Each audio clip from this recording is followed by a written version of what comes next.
A pesar del tiempo y espacio que los separa, la filosofía taoísta, desarrollada en China alrededor del siglo V a.C., comparte principios esenciales de sabiduría con el estoicismo, aparecido en Grecia durante el siglo II a.C. Las expresiones taoístas son generalmente poéticas, metafóricas y abstractas, mientras que el estoicismo se caracteriza por su precisión y practicidad. Pero a pesar de estas diferencias formales, vamos a comprobar cómo comparten una misma esencia espiritual y sabiduría universal. Veamos los puntos en común. 1. Toda la existencia o realidad está compuesta por una esencia divina trascendente que actúa al mismo tiempo como creador y creación. Esta esencia en el taoísmo se conoce como el Tao, que significa el camino o la vía, y para los estoicos es Dios o razón suprema. Como resultado para ambas filosofías, todo lo que existe, incluido el ser humano, está inevitablemente conectado entre sí, ya que todos somos parte de esa esencia divina en su aspecto manifestado. 2. Aceptación de la realidad tal y como es. Dado que toda existencia es en sí la misma esencia creadora, carece de sentido intentar influenciarla o cambiarla, aunque la acción persiga un bien. El aspecto formal manifestado del Tao o del Dios Razón Suprema es el correcto, pues es tal como debe ser en su divinidad. 3. La imperturbabilidad de ánimo, el desapego y la ecuanimidad emocional. Tanto los taoístas como los estoicos creen que un estado emocionalmente equilibrado, de humilde indiferencia y desapego hacia los eventos y circunstancias externas de la propia existencia, es vivir en armonía con el Tao para los taoístas o vivir en la virtud de la razón suprema para los estoicos. 4. La no acción y la no resistencia. Los taoístas utilizaron términos como fluir, flexibilidad y ligereza, además de utilizar el agua como una metáfora de estas cualidades. Los estoicos, por su lado, lo interpretaron en una ley de la mínima resistencia, la practicidad y la moderación. 5.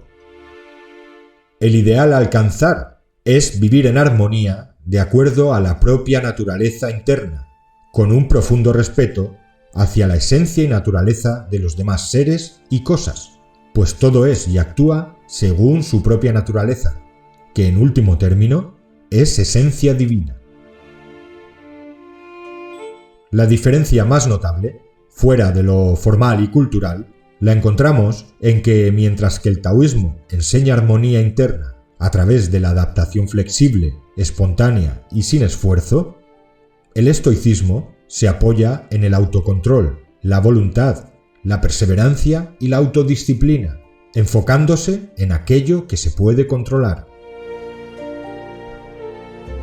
Finalizando ya, y para ver las claras coincidencias esenciales, vamos a leer un fragmento de una de las obras del filósofo estoico Séneca y otro fragmento del taoísta Chuang Tse. Séneca dijo: «La verdadera sabiduría consiste en no apartarse de naturaleza y esencia, y en que nuestra conducta sea según sus leyes y su modelo. Una vida feliz, por lo tanto, es aquella que está de acuerdo con su propia naturaleza.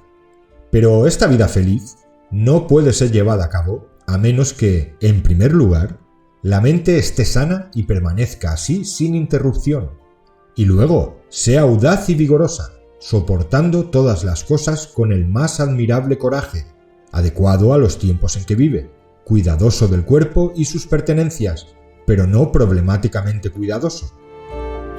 También debe valorar debidamente todas las cosas que adornan nuestra vida, sin sobrevalorar ninguna de ellas, y debe ser capaz de disfrutar de la generosidad de la fortuna sin convertirse en su esclavo. Comprenderás que una calma y una libertad ininterrumpidas sobrevienen cuando hemos alejado todas las cosas que nos excitan o nos alarman, porque en lugar de los placeres sensuales, ganamos así una alegría inmensa, inmutable y ecuánime, junto con la paz, la calma, la grandeza de ánimo y la bondad.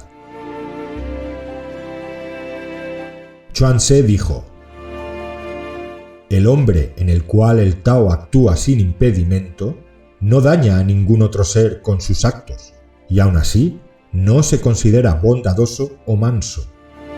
El hombre en que el Tao actúa sin impedimento no se preocupa por sus propios intereses, pero no desprecia a aquellos que sí lo hacen.